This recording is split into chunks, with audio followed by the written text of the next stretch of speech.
이제 7장으로 드디어 넘어왔습니다. 7장으로 넘어왔는데 지난주 아주 짧게만 말씀드리면 불편한 선행을 말씀드렸었죠.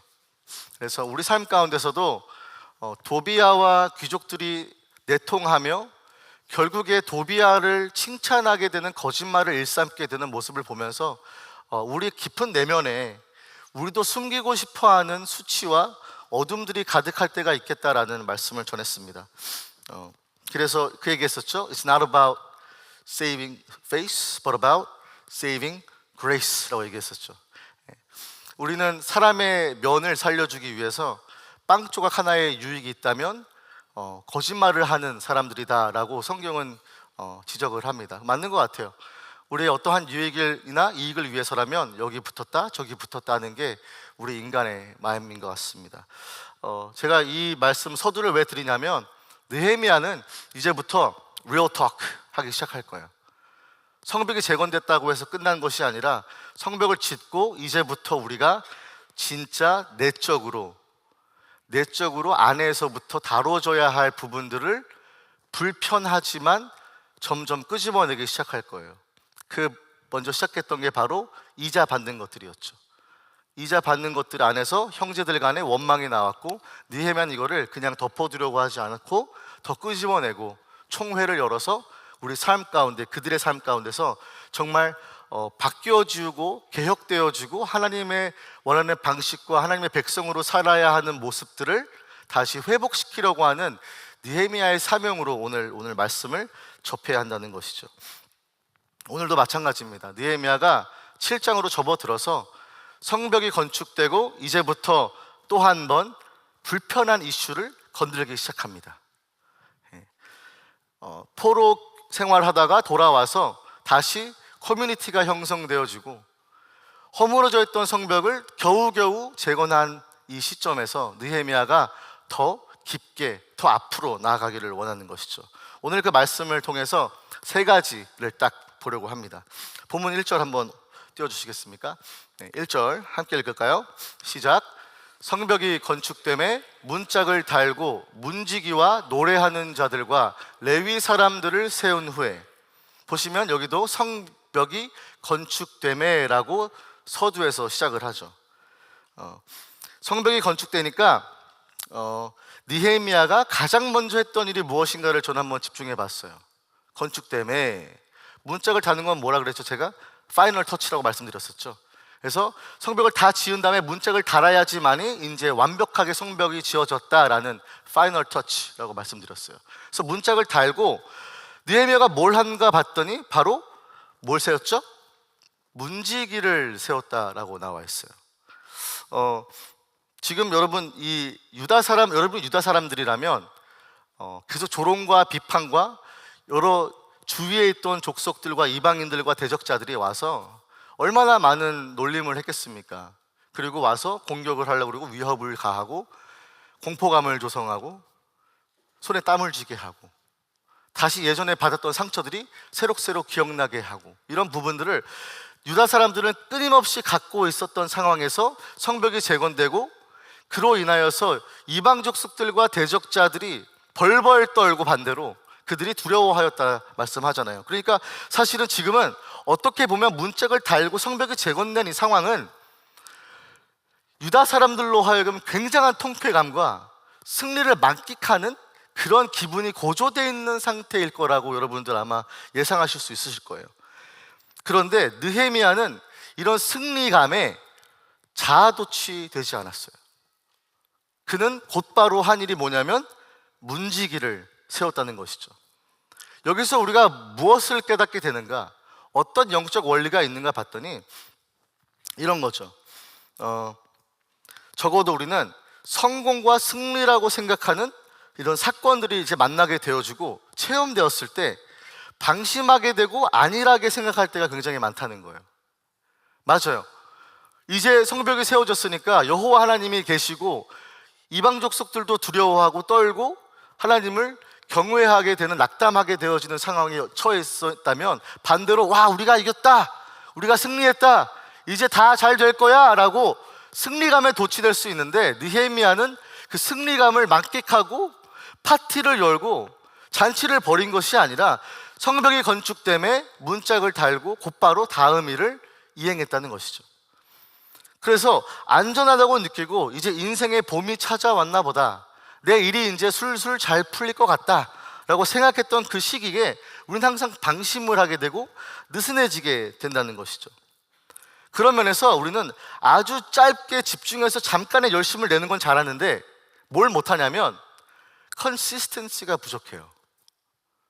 지속적으로 동일한 사명감을 갖고 동일한 열심을 갖고 지속적으로 하는 걸 좀 약한 것 같아요. 처음에는 의기양양, 의욕이 충만해서 야, 성벽 재건하자, 으쌰 누가 공격해 와도 야, 우리 할 수 있어, 우리 한번 해보자. 성벽을 딱 세운 다음에 아, 끝났다 하고 다 내려놓은 순간 그때 사탄 마귀가 틈을 타고 공격을 하고 여러분들 넘어뜨리게 하는 경우가 얼마나 많습니까? 아, 내가 신앙에 이제 진보가 있나 보다, 내가 좀 믿음이 자라서 성숙해졌나 보다 라고 생각했던 그 시점에서 여러분 뜬금없이 갑자기 저희가 넘어질 때 있지 않습니까? 경험해 보셨을 거예요. 내가 은혜가 충만하고 기도가 술술 잘 나오고 말씀이 너무 달고 재밌을 때, 와, 내가 정말 승리하고 정말 잘 되는가 보다 했을 때, 그때 방심하고 아니라 했을 때 사탄이 탁 틈을 타며 바로 넘어져서 리셋되고 나 다시 낙담해지고 다시 그 패배감으로 들어가는 경험을 여러분들이 하셨을 거예요. 그래서 이 지속성이 굉장히 중요하다는 거죠. 아가서 2장 15절입니다. 여러분들 아가서에 대해서 잘 모르실 수 있는데 제가 먼저 읽어드릴게요. 우리를 위하여 여우 곧 포도원을 허는 작은 여우를 잡으라. 우리의 포도원에 꽃이 피었습니다. 지금 어떤 세팅을 얘기해 주죠. 우리 포도원에 꽃이 피었대요. 무슨 말이냐면 비도 지나가고 겨울도 지나가고 드디어 봄이 와서 꽃이 피는 계절을 맞이한 때에 지금 뭘 잡으라 그러죠? 뭘 잡으라 그래요? 작은 여우를 잡으래요.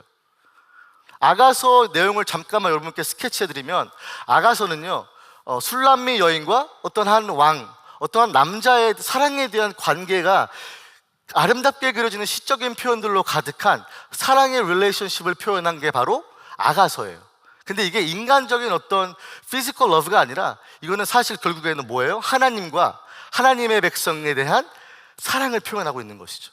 근데 여기서 이제 봄이 피고 꽃이 피고 다 잘 될 것만 같은 겨울이 다 지나고 이제 사랑이 무럭무럭 꽃필 것 같은 그 봄이 시절이 왔을 때 만나게 되는 작은 여우가 있다는 거예요. 팔레스타인은 여러분 여우가 종종 그 포도원 근처에다가 굴을 판대요.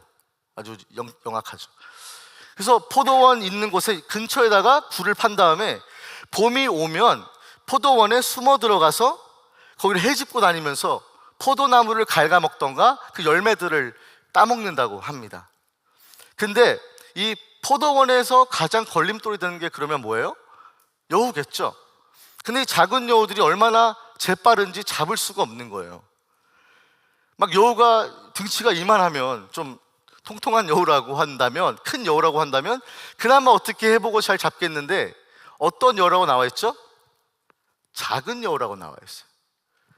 그만큼 잡기가 쉽지 않다는 것이죠. 무슨 말이냐면 사실 우리 삶 가운데서 크게 신경 쓰지 않고 굉장히 사소하다고 느끼고 작은 일로 여겼던 작은 여우 같은 이런 죄악들이 우리를 사실은 하나님과의 깊은 사랑의 관계에서 걸림돌이 된다라고 얘기해 주고 싶은 거예요. 맞아요. 우리가 승리감에 도취되고 아, 이제 꽃이 피고 봄이 왔구나, 이제 포도원에 열매가 맺히겠구나 하는 그 포인트에서 작은 여우들이 헤집고 다니기 시작하는 거예요. 근데 이거는 큰 여우가 아니라, 등치 큰 여우들이 아니라 아주 사소한 것들이에요. 여러분들의 작은 습관 하나, 사소한 것 하나하나가 헤집고 다니기 때문에 이 작은 여우 때문에 결국에는 하나님과의 관계가 깊게 형성되어지고 성숙을 이뤄가지 못하고 결국에 거기서 낙담하게 된다는 것이죠. 그래서 보니까 팔레스타인 지역의 이 작은 여우들을 잡기 위해서 항상 포도원 지기를 이렇게 하열해가지고 배치해뒀다고 해요. 포도원 지기가 그럼 뭘까요? 이제 여우가 들어오면은 여우를 이제 때려 잡으려고 항상 항시 대기하고 있는 보초 같은 느낌이겠죠. 예. 그래서 꽃이 피면은 이게 막 수도 없이 막 작은 여우들이 들어오니까 포도원 지기가 파수하고 있는 거예요. 그거를 지키면서 내가 포도원에 들어오는 모든 작은 여우들을 잡아 죽이겠노라 하는 그 열심을 가지고 밤도 이제 새 가면서 소리를 질러가고 소음을 내가면서 우우우 이렇게 하가면서 잡지 못하게 하는 게 바로 포도원 지기라는 것이죠. 이 마찬가지로 느헤미야도 동일한 마음이 있던 거예요. 지금 승리감에 도취하고 우리가 승리했다 하는 성취감에서 자아도취된 게 아니라 바로 뭘 했냐면 뭘 뒀어요? 문지기를 둔 거예요. 포도원에 그 문지기를 둔 거와 마찬가지인 거죠. 여러분 여기 혹시 군대 갔다 온 사람들 있습니까? 영광이가 열심히 끄덕이고 있어요. Proud soldier. 네. 여러분 제가 진짜 웃긴 게 저는 4학년 마치고 5학년 때 이민을 왔는데 제가 그 진짜 사나이 곡을 달달 외우고 있거든요. 좀 희한해요. 저희 형님이 그 노래를 한국에서 이제 초등학교 때 그때 국민학교였던 것 같아요. 좀 촌동네에 있었는데 거기서 사나이로 태어나서 몰라요? 영광아 도와줘. 사나이로 태어나서 또 많다마. 알면서 그래. 진짜 외로워. 아니 할 일도 많다마 하잖아. 그리고 너와 나 나라 지키는 영광이 너 이름 나오잖아. 영광에 살았다. 그죠? 그리고 전투와 전투 속에 맺어진 전우야. 여기 하이라이트. 산봉우리에 해가 뜨고 해가 질 적에. 여기서 이제 다 그 모든 군인들의 감동 포인트죠. 부모 형제 나를 믿고 밤잠을 이룬다. 이 포인트가 여러분 뭐예요? 자기 아들을 군대에 보낸 다음에 우리 사실은 아직까지는 그래도 휴전하고 있는 상태지만 우리 조국은 지금 전쟁 상태인 거잖아요. 그래도 어떻게 보면은 그런 면에서 우리 부모 형제가 밤잠을 이루기 위해서 거기서 보초를 쓴 게 누구예요? 우리 영광이라는 거예요. 그래서 부모 형제 나를 믿고 밤잠을 이룬다. 맞아요. 그러니까 이 포도원 지기도 마찬가지인 거예요. 포도원 지기가 포도원의 주인이 밤잠을 잘 잘 수 있도록 포도원 지기가 지켜주고 작은 여우를 때려잡는 거 아닙니까? 그렇죠. 느헤미야도 마찬가지인 거예요. 성벽을 지었다고 해서 끝난 게 아니라 내가 그 예루살렘 성에 살고 있는 형제 자매들, 내 부모를 위해서 그들의 밤잠을 평안하게 아무 걱정 없이 이루기 위해서 뭘 세운 거예요? 문지기를 세웠다 이거죠. 여러분들의 삶은 어떻습니까? 문지기를 세우고 있습니까? 성벽 다 이루고 나는 이제 잘 살 수 있다, 다 됐다 라고 느끼는 그때마다 이 작은 여우들이 항상 들어와서 우리의 하나님의 관계를 해집기 시작하는데 이런 것들을 우리가 절대로 좌시하거나 안일하게 생각하면 안 된다는 것이죠. 그래서 느헤미야 7장 3절에 그런 말씀이 있어요. 느헤미야가 문지기를 세우고 준비해줬군요. 미디어팀 땡큐. 제가 좀 늦게 드렸거든요. 보세요. 내가 그들에게 이르기를 해가 높이 뜨기 전에는 예루살렘 성문을 열지 말라 그래요. 보초 문지기들한테 하는 말입니다. 그리고 아직 파수할 때에 곧 문을 닫고 빗장을 지르며 예루살렘 주민이 각각 자기가 지키는 곳에서 파수됐어요. 그러니까 문지기하고 있는 거예요. 성문을 지키고 있는 거예요. 자기 집 맞은편을 지키게 하려 하였노니. 그러니까 느헤미야는 성벽을 재건한 다음에 이제부터 우리가 할 일은 뭐냐? 지키는 거라는 거예요. 지속적으로 지켜가는 것이 말로 우리가 그 다음 스텝으로 해야 된다는 것이죠. 그래서 해가 원래는 여러분 옛날에는 아침 해가 딱 뜨자마자 새벽부터 그때는 뭐예요? 새벽에 뜨면 바로 성문을 열었거든요. 근데 지금 느헤미야가 하는 말이 뭐냐면 해가 중천에 뜨기까지를 기다리라 이거예요. 왜냐? 우리가 새벽에 문을 열자마자 새벽에 사람들이 아직까지 쉬고 있을 수도 있고 자고 있을 수도 있잖아요. 자고 있을 수 있으니까 만약에 우리가 아니라고 안심한 틈을 타서 공격이 들어올 수 있어요. 그러니까 아침 해가 높이 뜨기 전까지는 문을 열지 말아라 라고 얘기하는 거예요. 그러니까 방심하지 말라 이거죠. 여러분 우리 코로나 때 어떻습니까? 우리가 더 느슨해지고 더 나태해지고 게을러지는 거 많이 보셨죠? 우리가 삶에서 영적인 어떤 경각심과 이런 텐션이 없으니까 확 풀어졌죠. 저는 이번 1월 한 달 여러분들이 어떻게 지냈는지가 굉장히 궁금해요. 이제 2월 셀 개강을 오늘 시작을 하는데 1월 한 달 방학이라고 해서 내가 영적으로 방심하고 느슨해지고 혹시 안일하게 생각한 부분들은 없었는지 우리가 한번 같이 고민해보고 마음속에 점검을 해봐야 된다는 것이죠. 그래서 느헤미야는 문지기를 세웁니다. 그리고 본문 1절 다시 한번 올려주시겠습니까? 그리고 여기에 또 한 가지 포인트가 있어요. 성벽이 건축됨에 문짝을 달고 문지기와 노래하는 자들과, 여기서 보세요, 레위 사람들을 세운 후에라고 되어 있죠. 성벽이 세워지고 한 첫 번째 조치입니다. 문지기를 세웠는데 문지기와 노래하는 자 레위 사람들이 있었다라고 얘기하고 있어요. 흥미로운 점 한 가지, 여러분 전쟁이 나면 문지기를 영광이와 같이 늠름하고 건강한 청년이, 든든한 솔저가, 그렇죠? 군인이 지키길 원하세요? 아니면 비리비리하고 좀 힘없어 보이는 요셉 전도사님 같이 노글 자, 이거는 그냥 예니까, 예. 이렇게 비리비리한 제사장 제사장이 성벽을 지키기 원하세요? 네? 답하지 마세요. 상처받을 수 있으니까. 하지만 노글, 예. 이게 사실 커먼 센스죠. 전쟁이 나면 군인이 일반 사람들을 지키죠. 맞죠? 그런데 성문을 지키는 문지기 책임장으로 둔 사람들이 누구로 나와요? 레위 사람들로 나옵니다. 레위 지파는 뭘 하는 사람들이에요? 성전에서 성전 일을 돕는 제사장들이에요. 그리고 거룩한 하나님의 성전에서 봉사하고 있는 봉사자, 헌신자들이라는 것이죠. 그러니까 일반적인 군인들이 아니에요. 근데 느헤미야가 군인을 세우지 않고 어떤 무사나 이런 좀 힘세 보이는 어떤 사람들을 세우는 것이 아니라 성전을 섬기고 봉사하고 있었던 이 레위 사람들을 썼다는 것이죠. 그래서 역대상 9장 26절에서 27절 보니까 이렇게 돼 있어요. 이는 문지기의 우두머리 된 어떤 사람이에요? 레위 사람 넷이 중요한 직분을 맡아 하나님의 성전 모든 방과 곳간을 지켰다. 그러니까 성전에 지키는 건 레위 사람들이 맞죠. 그리고 문지기로 우두머리 둔 사람이 레위 사람이었다는 거예요. 27절, 그들은 하나님의 성전을 맡은 직분이었으므로 성전 주위에서 밤을 지내며, 밤잠을 이룬다, 똑같죠? 밤을 지새우며 아침마다 문을 여는 책임을 감당했던 사람들이 누구예요? 레위인들이에요. 근데 레위인들은 어디를 감당했다고요? 하나님의 성전, 하나님의 성벽이 아니라 하나님의 성전이란 말이에요.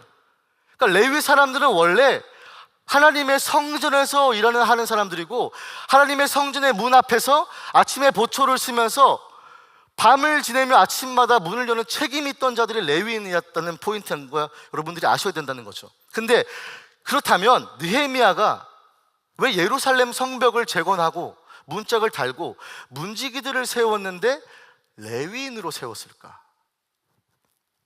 여기서 우리 말씀 두 번째 포인트가 나오는 거예요. 성벽도 성전과 마찬가지로 거룩하게 지키라는 거예요. 무슨 말이냐면 성전만 거룩한 게 아니라 너희들이 지켜야 할 매일 평일이 동일하게 거룩하게 지켜져야 되는 연장선이다 라고 느헤미야는 얘기하고 있는 거예요. 그렇지 않았으면 일반적인 군인을 사용했겠죠. 군인에게 성벽, 성문을 맡겼겠죠. 하지만 그게 아니라 레위인을 세운 이유가 뭐냐면, 지금 여러분들 유다 사람들이 갖고 있던 오해와 착각이 뭐냐면, 성전만 거룩하고 예배당에만 하나님이 임재하고 거룩한 곳이 아니라 월화수목 금토까지 평일에도 동일하게 하나님을 거룩하게 여기며 내 삶을 거룩하게 이끌어 나가는 것이 우리 레위의 사람이 가져야 하는 책무처럼 동일한 책임감을 갖고 살아야 한다라고 얘기하는 것이죠. 믿으십니까? 그러니까 우리가 월화수목 금토는 다 날려버리고 주일만 나와서 거룩한 척하고 예배한다고 해서 하나님이 기뻐하지 않는다니까요. 우리의 매일마다의 평일을, 우리의 성벽을 우리가 파수하지 않고 우리가 보초서지 않는다면, 거룩하게 연장선으로 여기지 않는다면 결국에는 우리가 어떻게 변하냐면 두 집 살림 하는 거예요. 마스크 끼고 나오고 주일은 되게 거룩해 보이고 경건해 보이고 좋은 사람 같아 보이는데 월화수목금토 되니까 아주 그냥 이상한 사람으로 돌변해 있는 것이죠. 그런 회의감 안 됐습니까? 내 삶이 일치가 안 될 때, 내 주일의 모습과 내 평일의 모습이 일치가 안 될 때 여러분 괴리감이 들지 않으세요? 막 답답하고 찝찝하고 좀 그러지 않으세요? 저는 우리의 월화수목금토까지도, 우리의 평일까지도 거룩한 하나님의 성전인 것처럼, 하나님이 내 받으시는 산 제물 한 예배처럼 그렇게 드려야 할 줄 믿습니다. 그리고 그런 예배가 여러분들 안에 살아나기를 믿습니다. 맞아요. 이게 우리가 신앙생활하면서 가장 빠지기 쉬운 함정이에요. 주일만 열심히 봉사하고 헌신하고 예배하고 하다가 월요일 딱 나가면은 그냥 옛날 옛사람, 나의 정욕을 따르는 사람, 나의 소욕을 따라가는 사람으로 갑자기 변해버려요. 하나님을 단 한순간도 생각하지 않아요. 교회를 단 한 번도 떠올리지 않아요. 기도가 단 한마디도 하지 않아요. 근데 주일만 나오면은 이래. 그러니까 이 괴리감과 이 갭을 여러분 느헤미야가 지적하는 거예요. 유다 사람들이 왜 망했는 줄 압니까? 성전만 거룩하다고 생각했어요. 그래서 내가 예배만 드리면 되지, 이런 식으로 내가 제사만 잘 드리면 되지 했다가 하나님이 그 위선하는 모습들, 영적인 가늠하는 모습들을 보시고 바로 치신 거잖아요.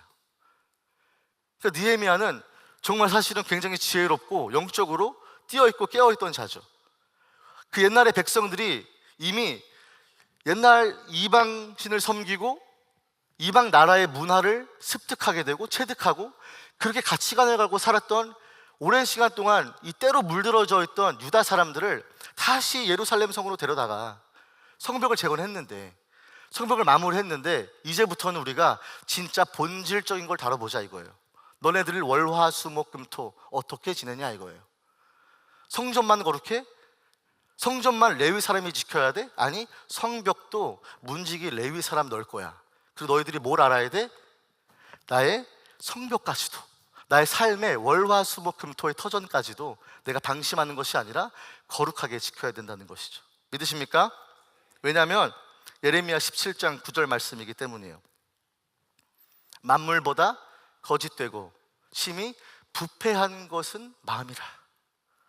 다시, 만물보다 거짓되고 심히 부패한 것이 뭐예요? 마음이라는 거예요. 만물보다. 보세요. The heart is deceitful above all things. 영어 표현 멋있잖아요. Desperately sick. 그래서 이게 부패하다는 뜻은 여러분 사실은 이 아나시라는 뜻인데 그 의미가 약하다, 병들다, 연약하다, 여기서 불치병이 되다 라는 뜻이에요.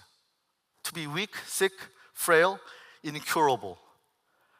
인간의 마음이 세상 어떤 것보다도 거짓되고 뭐예요? 불치병에 걸려있다 이거예요. 나를 통제하고 다스리고 내가 하나님 앞에서 거룩함을 지키지 못하는 우리의 연약함에 그 불치병에 걸린 것이 바로 우리 인간의 마음이라는 것이죠. 통제할 수가 없는 거예요. 우리 마음을 전혀 컨트롤할 수 없는 거예요. 그러면 그럴 때 있으시죠? 내가 습관적인 죄악에 빠질 때 내 자신을 정확하게 컨트롤할 수 있던가요? 내가 어떤 한 순간에서 화가 막 치밀어 오르고 분노가 치밀어 오르고 아니면 어떤 큰 유혹에 빠졌을 때 여러분 스스로를 복종시키고 제어할 수 있던가요? 저도 힘든데 여러분들은 어떻겠어요? 그렇죠? 그거 얘기하는 거예요. 만물보다 거짓되고 심히 부패한 것이 마음이라. 성벽이 이제 무너지고 없는 것이 거짓되고 부패하니 파괴적인 욕망에 정복당해 버려서 우리는 적군들이 쉽게 침략하고 사탄이 쉽게 우리의 틈을 타고 쑥대밭을 만들어 버리는 거죠. 그러니까 작은 여우들이 항상 들어와서 헤집고 다니는 거예요. 그래서 폐허가 돼 버리는 거죠. 잠언 말씀 한번 볼까요? 잠언 25장 28절 말씀입니다. 보세요. 자기의 마음을 제어하지 아니하는 자는, 나오죠. 그래서 이거는 그냥 우리 모든 사람들 얘기하는 거예요. 여러분들 우리 마음을 제어할 수가 없잖아요. 자기의 마음을 제어하지 아니하는 자는 성읍이 무너지고 뭐예요? 성벽이 없는 것과 같으니라 라고 되어 있어요. 이게 어떤 사람들이었습니까? 유다 사람들이었죠. 예루살렘 성이 무너지고 성벽이 없어졌어요. 그러니까 자기의 마음을 제어하지 못하는 사람처럼 만물보다 거짓되고 부패하고 불치병에 걸려버린 제어하지 못하는 사람들이 우리 인간의 본성이고 죄성인데, 그게 어떤 모습이냐면 성벽이 없는 모습과도 같다라고 얘기하는 거예요. 어떤 컨트롤도 하지 못하는 우리가 마치 중독되어 버려서 금단 현상을 겪고 있는 사람들이다 라고 얘기하는 것이죠. 그래서 이 매일의 삶을, 이 성벽을 견고하게 하지 않는다면 내게 거짓되고 부패한 이 마음의 죄악들이 여러분들의 삶을 폐허로 만들기 시작할 거예요. 여러분들의 마음을 공허하게 만들기 시작할 거예요. 헤집고 다니는 그 작은 여우를 잡지 못한다면 하나님과의 관계 속도 깊어지지 못할 거예요. 그걸 이야기하고 있는 것입니다.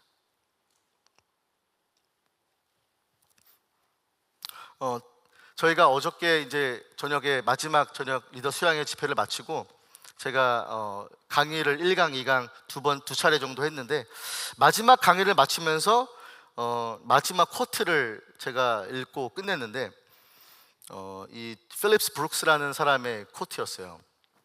그게 뭐였냐면, 인격은 중요한 순간에 드러나지만 인격이 형성되는 때는 뭐예요? 평범한 순간이다. 끝났거든요. 그래서 이제 강의 끝나고 브레이크 타임을 갔는데 우리 리더 중 한 청년이 와서 저한테 그러는 거예요. 목사님, 저는요 믿음도 그렇다고 생각해요 하더라고요. 그러면 인격을 여러분 믿음으로 바꿔보세요. 믿음은 뭐예요? 중요한 순간에 드러나지만 믿음이 형성되는 때는 뭐예요? 평범한 순간들이라는 것이죠. 여러분의 삶 가운데 매일의 평일이 월화수목금토일이라는 어떤 평범한 순간들, 작고 사소한 순간들이 여러분의 믿음의 성숙을 이루어가는 굉장한 과정이라는 것이고, 그 믿음이 형성되었을 때 정말 크리티컬 모멘트, 절대절명의 순간과 내가 정말 힘들고 어려웠던 그 중요한 순간에 그제서야 탁 수면 위로 떠오르는 게 뭐예요? 나의 진짜 믿음이라는 거예요. 그런 면에서 여러분들은 점검해 봐야 돼요. 여러분들의 중요한 삶의 순간에서 나는 내가 평일 매일 평범한 순간에서 경건의 노력을 하고 아버지께 기도하고 말씀을 보려는 치열한 씨름과 싸움을 하고 만들어낸 나의 믿음의 견고함이, 그 뿌리 박음이 결정적인 순간에 탁 뛰어오를 텐데, 나는 결정적인 순간에 탁 뛰어오르면 인간적인 생각으로 바뀌어버리는지, 어려운 순간이 탁 떠올릴 때 나는 내가 가지고 있었던 세상의 생각과 가치관대로 결정을 하는지, 여러분들이 지금 마음의 삶을 한번 보셔야 된다는 거예요.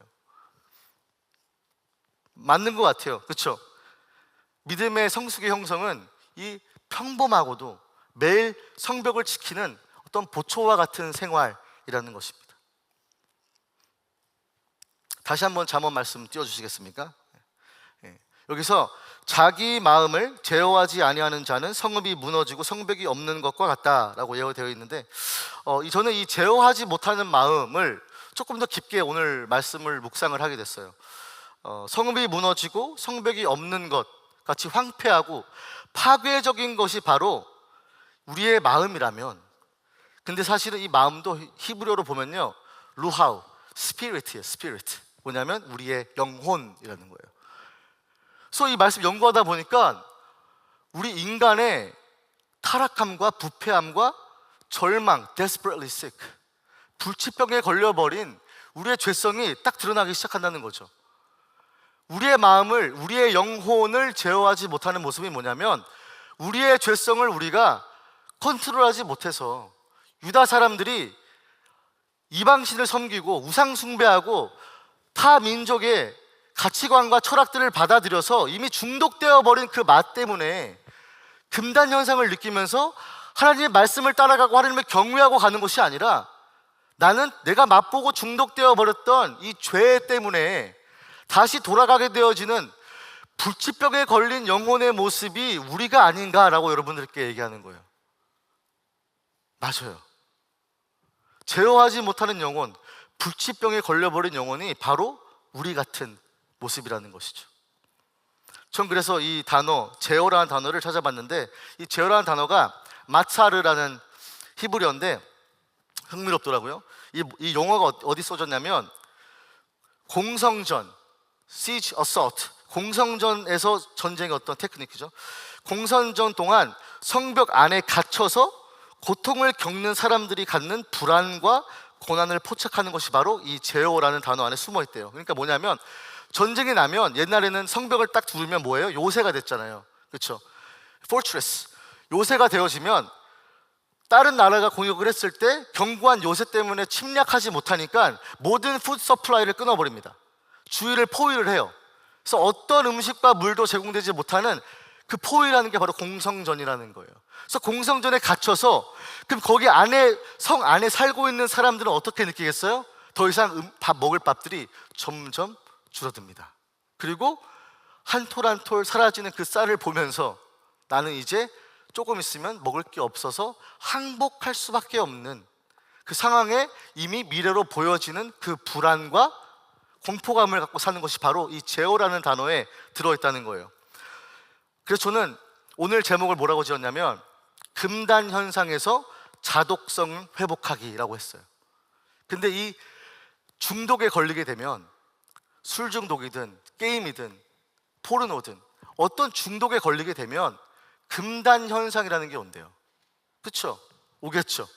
그거에 이미 중독되어 버리고 너무 깊게 맛을 느껴버려서 빠져나올 수 없는 굴레, 제어되지 않는 나의 굴레, 통제하지 못하는 나의 영혼, 이게 그 중독에서 딱 떠오르는 거 아닙니까? 마약 중독, 도박 중독. 근데 여러분, 제가 이 금단 현상을 보다 보니까 거의 90% 나오는 증상 중에 하나가 뭔지 아세요? 불안이었어요. 불안감. 그래서 불안감이 뭘까 봤더니 이렇게 되어 있더라고요. 정의가 특정한 대상이 없이 막연히 나타나는 불쾌한 정서적 상태, 안도감이나 확신이 상실된 심리 상태다. 그래서 불안은 막연하고 초점이 없는 불편감과 걱정이고 상황을 위협적으로 과잉 해석하게 되어 나타나는 반응이다. 그래서 불안을 겪는 사람들은요, 과거의 불안을 유발했던 상황을 어떻게 하냐면 싸우려고 드는 것이 아니라 회피하려고 한다는 거예요. 다시, 불안을 느끼는 사람은, 금단 현상에서 불안 증세를 보는 사람들은 뭘 하냐면 과거의 불안을 겪게 했던 모든 상황들을 내가 싸우고 이겨내려고 하는 것이 아니라 회피하려고만 한대요. 근데 여러분, 이 오늘 말씀을 보면서 이 세 번째 결론이자 세 번째 포인트가 나오는 거예요. 죄에 중독된 금단 현상을 해서 독자성, freedom, independence, autonomy를 회복하려고 한다면 우리가 이 죄에 중독된 것을 빠져나와야 되는데, 오늘 잠언의 말씀과 느헤미야의 말씀 보니까 우리의 마음은, 우리의 영혼은 만물보다 거짓되고 그 만물보다 부패해서 불치병에 걸린 사람처럼 통제하고 제어할 수 없는 인간의 죄성이 바로 우리다는 거예요. 그러니까 중독에 빠져나올 수가 없는 거예요. 그냥 거기서 허우적 거리다가 서서히 나를 죽여가는 것이 바로 중독이고, 금단 현상에서 나타나는 그 불안 증세처럼 내 삶에 해결지는 모든 상황들이 나에게 두려움이 오기 시작하고, 나를 불안하게 하기 시작하고, 나에게 공포감을 갖기 시작하고, 어떤 소망도 갖지 못하게 하고, 그래서 내 문제를 해결하고 싸우려고 하는 것이 아니라 계속 덮어두려고만 하고 회피하려고만 하는 것이 바로 나의 불치병에 걸려버린 죄된 나의 영혼이다 라고 이야기하는 것입니다. 말씀을 마무리하고 싶어요. 오늘 느헤미야는 성벽을 재건하자마자 문지기를 세워요. 그래서 경고를 합니다. 이제부터 우리가 우리의 마음, 우리의 삶의 터전을 매일마다 거룩하게 지키지 못하면 다시 뭐예요? 우리가 중독되어 버렸던 죄의 자리에 돌아가게 될 것이다 라고 얘기하는 것이죠. 근데 여러분, 저는 이게 유다 사람들의 이야기가 아니라 우리 인생에서 중독돼 버려서 우리 죄악 가운데 이미 깊숙이 너무 침체돼 버려서 다시 헤어나오지 못하고 회피하려고만 하고 덮어두려고만 하고 했던 이 우리의 금단 현상에서 정말 자유하게 하시는 분은 바로 예수 그리스도임을 믿으시기 바랍니다. 성경에 이런 말씀이 있습니다. 요한복음 8장 34절에서 36절 말씀입니다. 예수께서 대답하시되 진실로 진실로 너희에게 이르노니 죄를 범하는 자마다 죄의 종이라. 너의 마음은, 너의 영혼은 불치병에 걸렸다. 너를 통제하고 제어할 수 없다. 너의 죄에 중독되어서 금단 현상에서 빠져나올 수 없다. 불안과 공포에 사로잡혀 있는 너의 삶에서는 회피만 하고 근본적으로 해결할 수가 없다.